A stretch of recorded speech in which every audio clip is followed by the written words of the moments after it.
একদিকে শাকিব খান অপু বুবলির সাথে সম্পর্ক ঠিক করে নিল, আর অন্যদিকে পরিমণি নিজের ভালোবাসার মানুষের নামটাই প্রকাশ করে দিল। হ্যাঁ ভিউয়ার্স, এবারের কুরবানির ঈদ যেন ভাঙাচোরা নায়িকাদের জীবনে এক নতুন মোড় সামনে আনলো।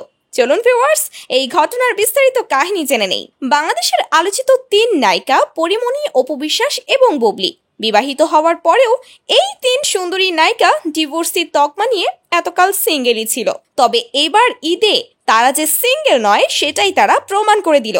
পরিমণি তার মেহেন্দি রাঙা হাতে চাঁদ রাতের দিন জানান দিল তার প্রেমিকের নাম, যার নাম শুরু হয় ইংরেজি বর্ণমালার প্রথম অক্ষর এ দিয়ে। কিসের শেখ সাদী, কিসের শরীফুল রাজ, এবারে পরীর জীবনের রাজকুমারের নাম শুরু হচ্ছে এ দিয়ে। আশা করা যাচ্ছে এই কৌতূহল পরী খুব শীঘ্রই তার প্রেমিককে সামনে হাজির করেই ছাড়বে, কেননা সে আবার খুব বেশি দিন পেটে কথা রাখতে পারে না। যাই হোক, এবার আসা যাক শাকিব খান এবং বুবলির কাছে।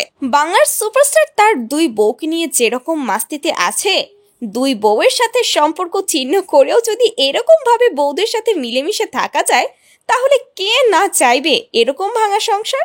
সম্প্রতি বুবলি এবং বীরের সাথে শাকিব খান মিলেমিশে একটি ছবি তুলে রীতিমতো তাক লাগিয়ে দিয়েছে তার ভক্ত অনুরাগীদের। সকলে তো ধরেই নিয়েছিল নিশ্চয়ই বুবলির সাথে বেচারা শাকিব সম্পর্ক ঠিক করে নিয়েছে, একা আর কতকালই বা থাকা যায়, এবং তারা দুইজন হয়তো এখন নর্মাল কাপলদের মতো জীবনযাপন শুরু করেছে। কিন্তু দর্শক যখনই এইসব ভাবনায় মগ্ন, ঠিক তখনই দর্শকদের বাড়া ভাতে ছাই ফেলে দিয়ে শাকিব খানের সাথে অপু বিশ্বাস তার একটি ভিডিও ভাইরাল করে দিল। একই কাণ্ড, শাকিব খান তো অপু বিশ্বাসকেও একই রকম ভাবে সময় দিচ্ছে। কোনো একটা শপিং মল থেকে তারা 3 জনে মিলে বের হচ্ছে। ব্যাপারটা ইন্টারেস্টিং না? প্রাক্তনদের সাথে এত সুন্দর মিল থাকলে জীবনটাই তো অন্যরকম হয়ে যায়। মেগাস্টার শাকিবের এখন সেই সুন্দর মুহূর্তটাই চলছে। তো ভিউয়ার্স, তারকাদের জীবনের এই নতুন আপডেট জানতে পেরে আপনাদের কি অনুভূতি কমেন্ট করে জানাতে ভুলবেন না কিন্তু। আর হ্যাঁ, আমাদের পরিমণির নতুন হিরোকে দেখার জন্য আপনারা কে কে এক্সাইটেড কমেন্ট করে জানাতে ভুলবেন না। আল্লাহ হাফেজ।